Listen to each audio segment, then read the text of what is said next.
Assalamu alaikum wa rahmatullahi wa barakatuhu. And may the peace, mercy, and blessings of Allah be upon you. Usually when we talk about getting a medical diagnosis, there's this very comforting expectation of precision, right? Oh, absolutely. Like engineering almost. Exactly. It's like you fall, you break your arm, you go to the hospital, and the x-ray shows that stark, jagged white line against the black background.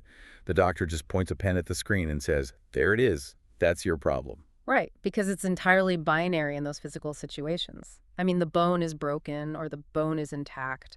The blood test is positive or it's negative. Yeah, there's a definitive metric, and we crave that. We really like our problems to be visible, to be neatly categorized so we can just apply a specific physical fix and move on. But then you step away from the physical body, right? And Yeah. you step into the realm of human psychology. Oh, man, yeah. Into the diseases of the heart and the soul, and suddenly that x-ray machine is just, well, completely useless. It really is. You're suddenly looking at a diagnostic landscape that is, quite honestly, incredibly murky. Yeah. It is the absolute definition of diagnostic muddy waters. It's terrifying. It is. And the terrifying thing about spiritual or psychological diseases, things like innate ingratitude or deep-seated materialism or subconscious arrogance, is that they don't produce a fever. Right, there's no thermometer for arrogance. Exactly. They don't cause a physical limp. They hide flawlessly behind these perfectly healthy-looking, functioning exteriors. I mean, you could be suffering from a terminal spiritual illness Right. and still be the most successful person in your corporate office. Which is exactly why today's deep dive is so vital for you listening right now. We are taking a roadmap through those muddy waters. We're looking at a divine x-ray of the human condition by diving into Surah Al-Aadiyaat. Such a powerful chapter. It really is. For you listening, this is the 100th chapter of the Quran. It's breathtakingly short. Actually, it's Yeah. only 11 verses long. But the juxtaposition it contains is just The staggering. contrast is brilliant. Yeah, right.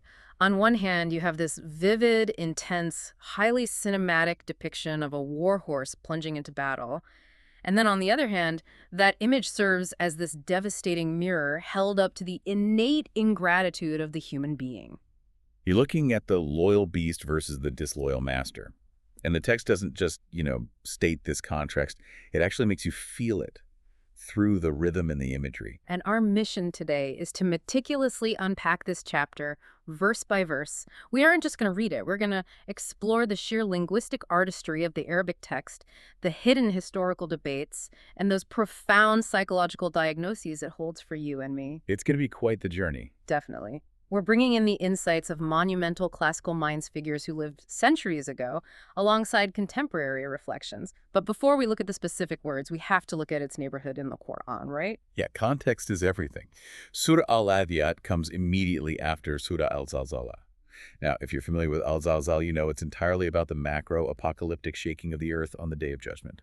Right, the physical earth convulsing. Exactly, throwing out its burdens. But then you turn the page to Al-Aadiyaat, and the lens zooms all the way in. It's no longer about the physical earth shaking.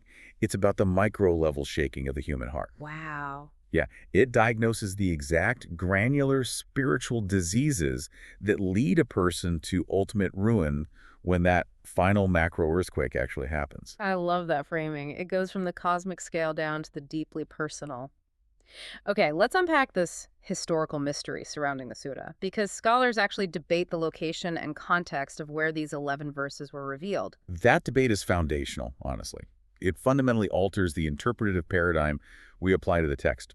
In the classical sciences, there's a major epistemological debate regarding its occasion of revelation. The Makki versus Madani divide, right? Right. Was this chapter Makki, meaning revealed in Makkah before the migration, or was it Madani, revealed later in Medina? Walk us through the Makki argument first, because from what I've seen, this seems to be the majority view among the classical heavyweights.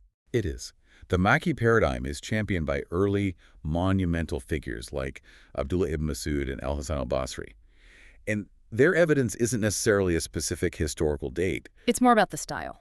Exactly. Structural and thematic evidence. Makki seers have this distinct, almost unmistakable fingerprint. Think about the socio-political climate of Makkah at the time. The early Muslims were a persecuted minority. Right, facing a very hostile Quraysh tribe. Yeah, a dominant tribe that was highly skeptical, deeply materialistic, and flatly rejected the concept of bodily resurrection. So Maki verses are characterized by short, rapid, highly rhythmic syllables. And lots of oaths, right? Generous use of cosmic or physical oaths, yes. Swearing by the sun, the moon, the night, or in this case, charging horses, just to grab the listener's attention. Thematically, they focus intensely on resurrection and human ingratitude. So under that Mackey lens, the imagery of the horses isn't about a specific battle taking place on a specific Tuesday. It's a universal metaphor. Precisely. The Arabs of that era valued horses above almost all other possessions. They composed entire volumes of poetry just dedicated to their horses. So the divine text leverages that cultural obsession to deliver a theological wake-up call. But then you have the Madani argument, which is completely different. Radically different. And it's not supported by obscure figures either. You've got intellectual giants like Ibn Abbas and Anas ibn Malik championing it. They don't view this as a metaphor at all. No, they anchor it to a very specific, verified, historical military event. Their logic is quite sound when you look at Islamic history. They argue the opening verses are a vivid, literal description of a dawn cavalry raid. And organized military expeditions didn't happen in Makkah. Exactly. These types of complex tactical maneuvers were only legislated and utilized after the Muslims migrated to Medina and actually established a state. So they argue the surah must logically be Madani. You don't get detailed battle poetry before the battle lines are even drawn. That makes sense. And the research ties this to the Battle of Dat al-Silsil, the Battle of the Chains. Yes, in the 8th year of the Hijra. Tell us about the stakes here, because this wasn't just some minor skirmish in the desert. Not at all. This was an existential threat to the nascent Muslim community. A massive coalition of 12,000 hostile knights was gathering in a valley called Wadi al-Yabis. 12,000, that's massive for that time. Terrifying. Their stated goal was to march on Medina, kill the Prophet Muhammad, and eradicate the Muslim community entirely. 12,000 heavily armed cavalrymen is an overwhelming force. So the Prophet dispatches a preemptive expedition under Ali ibn Abi Talib to intercept them. But things go dark back home, right? The problem was communication, or really the lack of it. The expedition marched out and then silence. News was severely delayed. And human nature takes over. Exactly. When there's a vacuum of information in a high-stakes scenario, panic sets in immediately.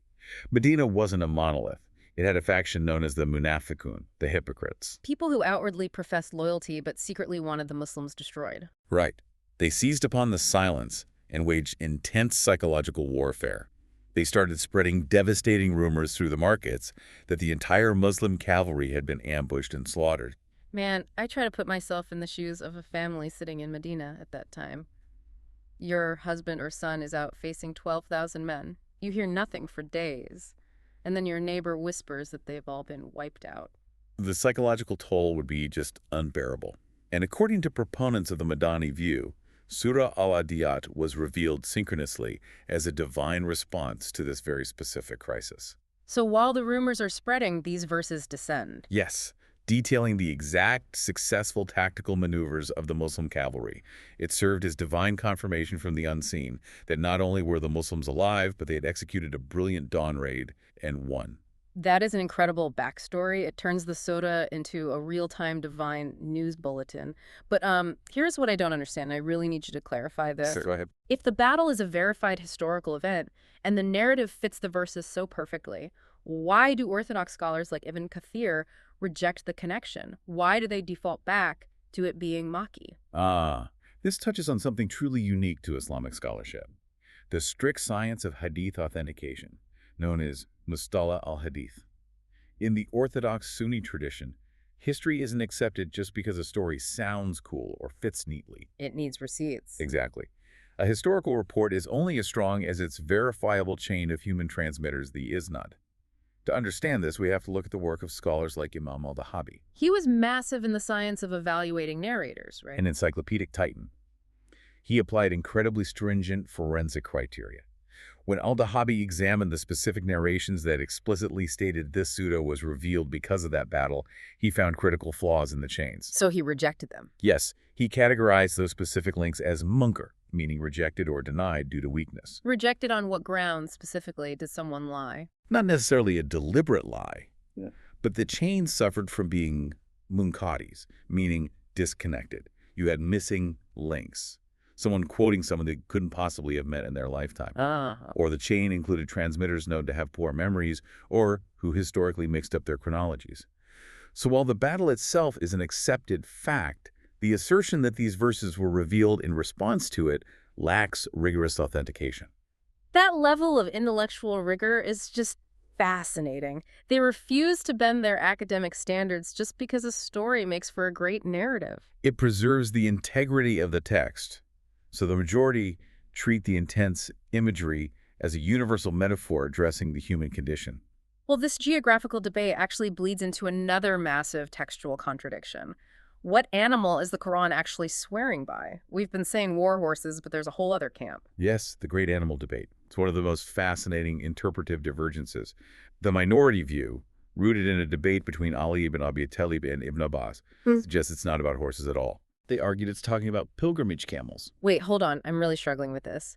Badr or no Badr, the entire first 5 verses are about violent, high-speed impact, sparks flying, dust choking the air. It does sound counterintuitive to us today. How could a scholar as brilliant as Ali read those aggressive descriptions and think of peaceful pilgrims riding camels during Hajj? I just don't see the connection. You have to understand the historical and military realities of the very early Muslim community. You have to look at the Battle of Badr. The first major military conflict. Right. In that battle, the Muslim army of over 300 men possessed exactly 2 horses. Yeah. 2. They belonged to Al-Zubayr and Al-Magad. Horses were incredibly expensive to maintain in the desert. Because they needed so much water and fodder. Exactly. So Ali's socioeconomic argument was, how could God swear by a massive charging Muslim cavalry in the early days of Revelation when the believers didn't even have a cavalry? It would be speaking to an experience they fundamentally lacked. Precisely. So Ali posited that the verses refer to the sacred camels racing from Arafat to Muzdalifah during the Hajj pilgrimage. The sparks could be metaphorical for lighting fires at Muzdalifah, and the dust is the massive movement of pilgrims. And Ibn Abbas agreed with this. Initially, Ibn Abbas championed the warhorse interpretation with fierce conviction. But out of immense respect for Ali's experiential knowledge of those early, difficult days, historical reports say he eventually deferred to his reasoning. Okay, I see the logic from a historical resources perspective, but it really feels like you have to stretch the language to make it fit a peaceful pilgrimage. And the majority consensus doesn't buy the camel theory at all, right? They push back definitively. Scholars like Al-Tabari and Fakhr al-Din al-Razi use what is essentially a biological and physical argument. It's brilliant in its simplicity. Let's hear it. Al-Tabari looks purely at the Arabic terminology. Verse 1 uses the word dabhan, which means a very specific type of guttural panting or heavy rhythmic snorting from the chest. And camels don't do that. No. Al-Tabari points out a biological fact of the desert. Camels simply do not pant or breathe heavily in that manner, no matter how hard you push them. Only horses do. And then there's the physics of the sparks. You cannot get sparks from a camel. Exactly. The text describes kathan, the violent striking of sparks. A camel has soft, padded feet designed to spread weight over sand. A soft pad hitting sand does not produce a spark. Right, that imagery is exclusively characteristic of ironclad horse hooves striking flint. Yes, violently striking hard rock. Al-Razi affirms that horses are the indisputable subject because they were the practical, terrifying animals used for rapid dawn raids. Sunni orthodoxy leans overwhelmingly toward the war horse interpretation. Which brings us perfectly to the actual text of that battle. Let's dive into the cinematic trailer, verses 1 to 5, the divine oaths. The language is just incredible. It is. Having established we're talking about war horses charging in the desert, you just have to marvel at the linguistic intensity. It is literally like a 7th century action movie trailer grabbing you by the collar. It's entirely designed to command immediate visceral attention. For the 7th century Arab listener, the war horse wasn't just transport. It was the ultimate symbol of wealth, honor, and military might. Verse 1 starts with a literal bang, Whoa. while Adiyat Japan, by the racers, panting. Let's break down the linguistic root of Aadiyaat. It comes from adwa or adiyat. In Arabic, this root denotes harboring animosity, aggressively crossing a boundary, or charging forward with a singular focus. A hostile transgression of space. Exactly. And grammatically, the word is formatted as a feminine plural active participle. Wait, feminine? So the Quran is specifically talking about a pack of female war horses. Why the distinction? Yes, it specifically implies a small, elite pack of female war horses, usually under 10. Arab warriors highly prized mares for stealth dawn raids. They were structurally more agile. And quieter. Much quieter. In the chaotic theater of battle, with the smell of blood and clashing metal, mares tended to remain focused and responsive to the rider, whereas stallions could become erratic or aggressive. That level of tactical military detail hidden just in the gender of the grammar is astounding. And then the second word, dapan, the panting. What's fascinating here is where the language turns truly psychological. Dapan refers to the aggressive, guttural panting of the animal pushing its limits. But classical linguists note something terrifying. What's that? Dab was originally and most commonly used by the Arabs to describe the menacing collective panting of a pack of wolves closing in on their prey. Oh, wow. So it's not just a tired animal, it's a predatory sound. That's the psychological genius of the verse.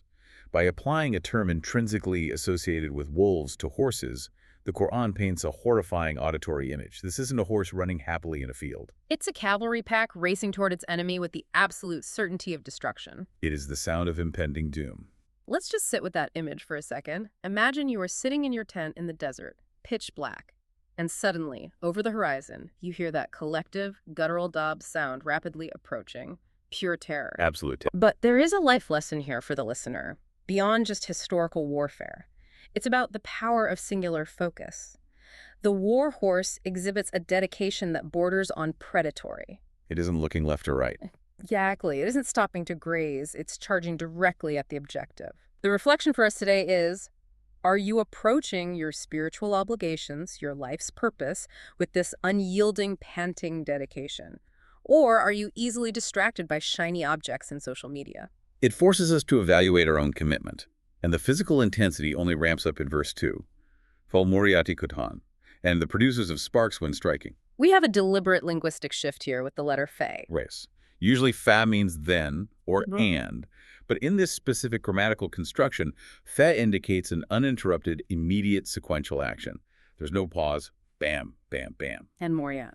It comes from a root meaning to vigorously rub objects together to ignite a fire, and katan signifies a violent percussive downward strike. So combined, it's describing the sheer velocity and downward force of the iron-shod hooves striking the rocky desert terrain. The friction is so intense it causes actual sparks to fly, leaving a literal trail of fire in the pre-dawn darkness. I love the analogy we can draw here for human effort. Think about a piece of flint striking steel.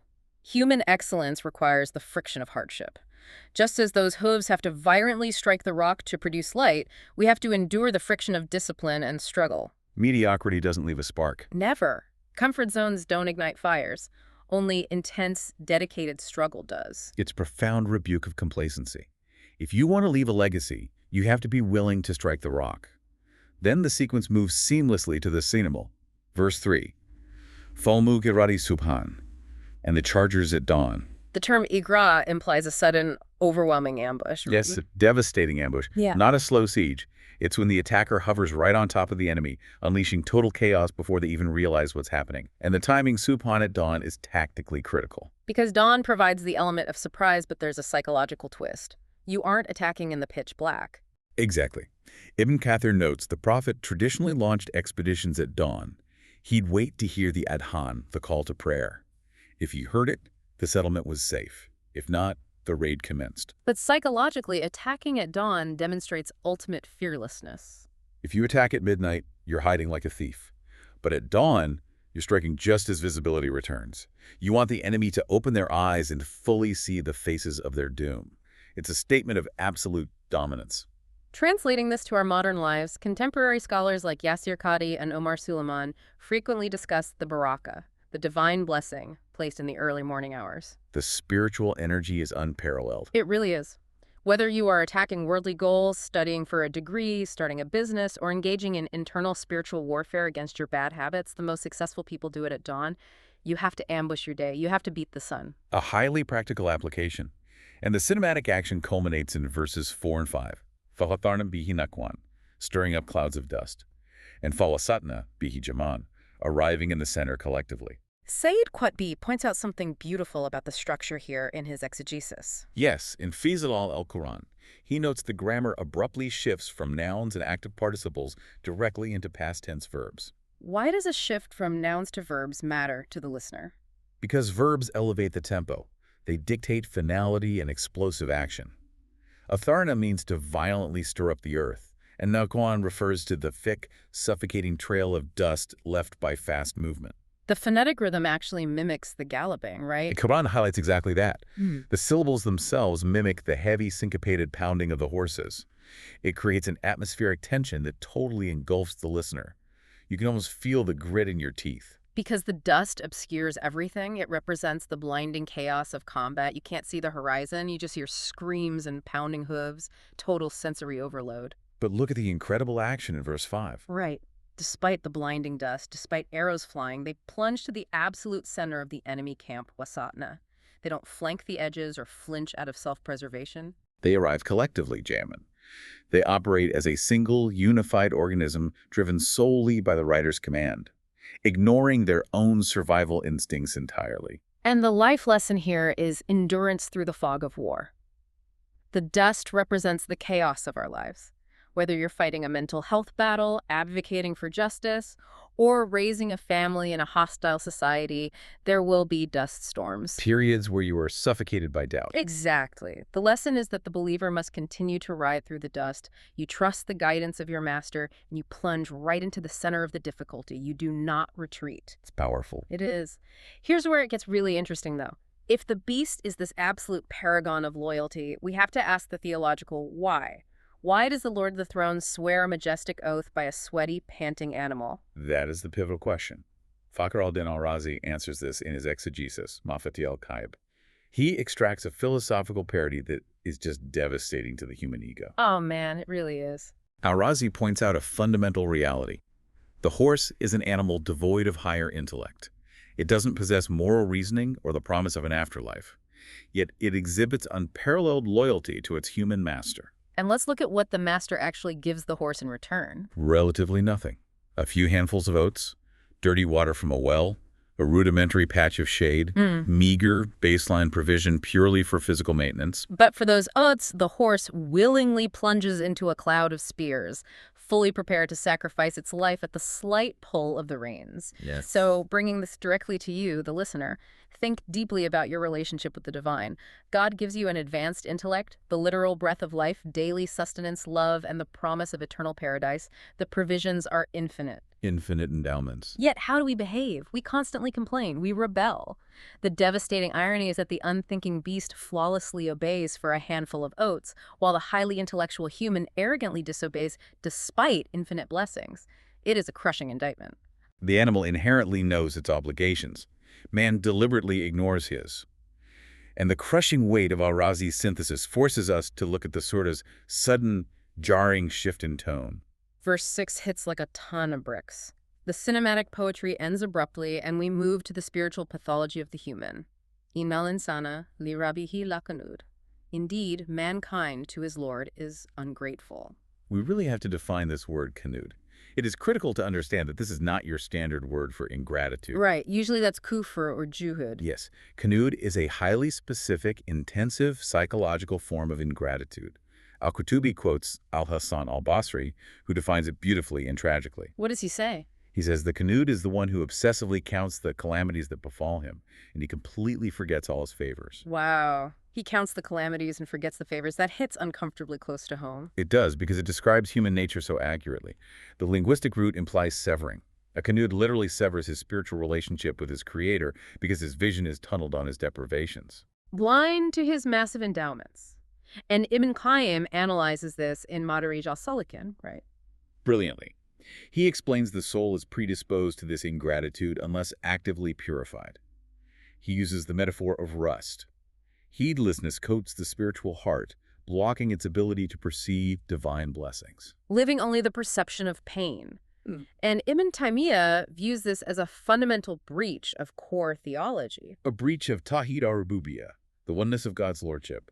By resenting God's distribution of blessings, man effectively worships his own desires. He places his timeline above divine wisdom. Falling into functional arrogance, I want to tie this to something very modern.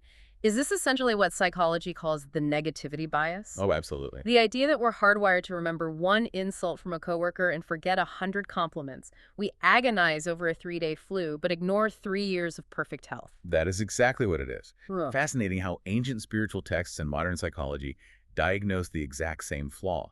Negativity bias is the clinical term for the Knud mindset. And the antidote. Active shukr, gratitude, and continuous tazkiyah, purification. The word active stands out. You can't just passively hope to be grateful. You have to proactively count your blessings to fight this gravitational pull toward negativity. Otherwise, it severs your connection, which leads to verse 7. Wa'inahu ala dalika la shahid. And indeed, he is to that a witness. The classical exegesis of Al-Jalalain provides a profound interpretation here. Man is a shaheed, an active witness against his own disloyalty. But this witnessing isn't just cognitive, is it? No, it's not just sitting there thinking, I guess I'm ungrateful. It is existential witnessing.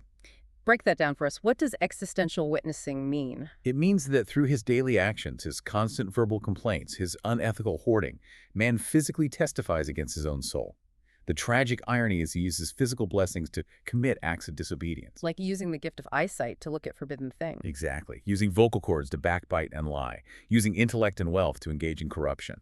By doing this, you become a walking, breathing testament to your own ingratitude. The life lesson revolves around muraqabah, spiritual watchfulness, because deep down, you cannot lie to yourself.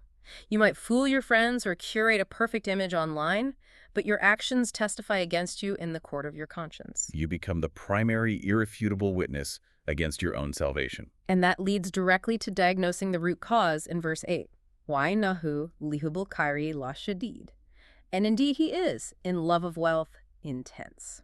Now, I have to stop here. The Quran uses the word khair for wealth. Yes. But khair literally translates to goodness. So the Quran is calling wealth good. That implies wealth isn't inherently evil. That's a sharp observation. It highlights the balanced Islamic economic perspective. Islam does not view wealth as inherently evil or glorify poverty. Wealth is inherently good, provided it is halal, acquired lawfully. And spent righteously. Right. The spiritual tragedy diagnosed isn't possessing a bank account, it's the shady love of it. Shaded meaning. A violent, intense, extreme, almost binding love. The love that consumes the intellect. It's when the wealth owns you rather than you owning the wealth. Exactly.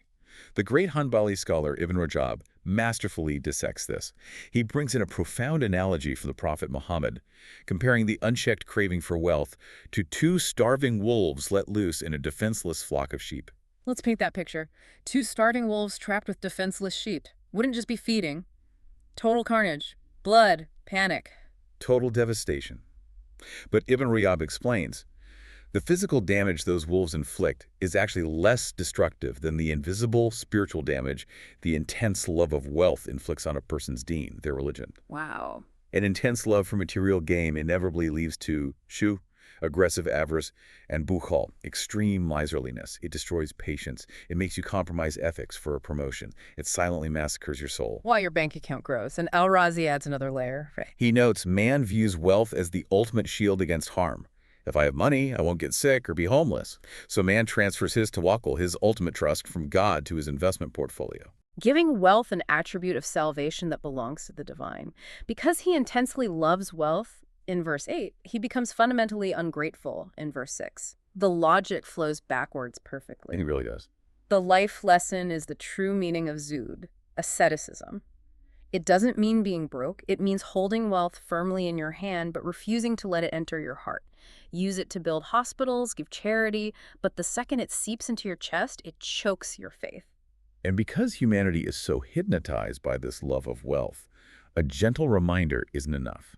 It necessitates a massive, violent wake-up call to shatter the illusion, which is what the final section delivers. So what does this all mean? How do we wake up from this stupor? The Surah answers by violently shifting focus away from the material world directly to the raw reality of the Day of Judgment. Verse 9 demands attention. Does he not know when the contents of the graves are scattered? The phrasing, "does he not know," is designed to shock the listener. Yeah. Like, how can you obsess over coins when this is inevitable? And the verb buthira is incredibly terrifying. It's not a gentle raising. Not at all. The root means to violently rummage, to scatter chaotically, to turn a container upside down and force it to vomit forth its hidden contents. It's a violent exhumation. Exactly. Scholars like Juman Ali Khan note this implies the forceful extraction of hidden crimes. Think about tyrants burying victims to conceal atrocities. The earth acts as a silent vault. But on that day, The vault is cracked open. The earth will vomit forth every hidden atrocity, every concealed body, and forcefully drag the perpetrator into the cosmic court. Isukikari elaborates on the psychological state this creates. He says the state of being Buthira reflects complete cognitive disarray. It's akin to people stumbling out of graves in an intoxicated stupor, stripped instantly of worldly arrogance, wealth, and titles, completely disoriented by the raw reality of what they denied. It is the ultimate memento mori. The graves will not hold your secrets forever. When you internalize Buthira, your daily anxieties shift. Your panic about your 401k dipping or petty grievances shrinks instantly into perspective. It humbles you instantly. But the exposure doesn't stop at the physical exhumation. Verse 10 moves inward. Wahusila mafisudor, and that within the breasts is retrieved. If Buthira is the physical extraction, Husala is the extraction of the soul's secrets. The linguistic root, tasil, is fascinating. It implies peeling away an outer layer to get to the core, like husking wheat to separate chaff or peeling thick skin off of fruit to expose the flesh inside. And Ibn Abbas stated, this means absolutely everything hidden in the souls will be exposed. Every hidden motive, every suppressed feeling of envy, every drop of hidden arrogance. Peeled back and laid entirely bare. Omar Suleiman talks about the crushing reality of standing before God without the intricate psychological defenses we construct. We spend our lives building a public relations image for our egos, but suppressing diseases of the heart guarantees their public humiliation in the next life. There's an interesting classical debate regarding these two verbs, buthira and husala. Some linguists, like Al-Zajjaj, argued for synonymy that they mean the same thing, used for emphasis. But Al-Tabari proved they are distinct. Yes, the Quran doesn't waste words. Buthira represents the violent physical upheaval of the dirt. Husila represents the psychological, spiritual unveiling of the heart, external and internal. Which brings us to the call for taskat al-nafs, constant purification of the soul. God judges us by the hidden contents of our breasts. You have to work just as hard on your hidden character behind closed doors as you do on your public reputation. And that leads to the final verse that sees the entire surah, verse 11. Inna rabbahum bihim yawmaihin lakabir.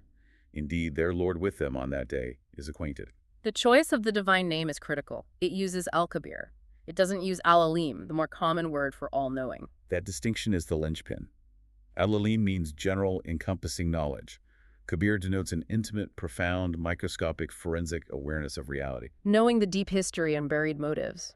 Ibn Kathir summarizes this beautifully. Because God is Kabir, he knows exactly what every soul did in the dark. He will compensate every individual with perfectly calibrated reward or punishment, without an atomic amount of tyranny. The implication is massive. You can fool your community, hire lawyers to fool a jury, even fool yourself with cognitive dissonance, but you absolutely cannot deceive al-kabir. And the grammar emphasizes this. It's heavily reinforced with inna, meaning indeed, and the lam of emphasis in la-kabir. Plus, it specifically limits the focus to yawma ithin, on that day. A terrifying threat that this forensic awareness will be the active basis of your eternal existence. But there's a vital flip side. It brings terror to the oppressor, yes, but massive comfort to the oppressed. Oh, definitely. Every hidden tear cried in the dark, every silent injustice endured, every anonymous act of charity given when no one was watching. It is intimately and lovingly known by al-kabir. It demands radical honesty, but provides radical comfort. It wraps the entire psychological message into one perfect divine attribute. Before we conclude, we have to look at the literary masterpiece wrapping this message. Sayyid Qutb's phonetic analysis is just brilliant. Unparalleled. He observes how the actual rhythm of the syllables dynamically shapes the emotional journey. In verses 1 to 5, the sounds are chaotic and explosive. Davan, Kadhan, Subhan. The syllables bounce and strike, mimicking the cavalry charge. But when it pivots to human spiritual diseases, in verses 6 to 8, Kanud, Shahid, Shadid, the rhythm deliberately slows down. Heavy, dragging sounds reflecting the dense weight of materialism. And then the final verses about judgment kabur, sudur, kabir, the sounds are elongated further, projecting eternal permanence. It's amazing how differently scholars interacted with this text across centuries. Where Qutb saw literary genius and Ibn Qayyim saw spiritual diagnoses, classical scholars like al-Qurtubi utilized it for practical fiqh, Islamic jurisprudence. Right, calculating financial shares for cavalrymen based on these verses. It provides military law, spiritual purification, and literary brilliance simultaneously. The depth is truly miraculous. So, synthesizing this journey, We visualized the charging, loyal beast plunging into death for a handful of oats. We contrasted that with the ungrateful human, the Canood, who receives infinite blessings yet rebels, and we ended with the terrifying forensic exposure, Buthira and Husala, before the ultimate judge, Al-Kabir. The diagnosis is severe, but the cure act of gratitude and spiritual purification is entirely within our grasp. It's an urgent alarm calling us away from worldly wealth toward loyal servitude. I want to leave you, the listener, with a final reflection to mull over. We discussed being a shaheed, a living witness against yourself, using God's blessings to disobey him. Think deeply about the sparks you are leaving behind today. When your breast is violently peeled back Husala on that final day, will your hidden reality match your public persona? Or will you be exposed as the ultimate Canood? Jazakallah khair, may Allah reward you with goodness for spending your valuable time listening to us.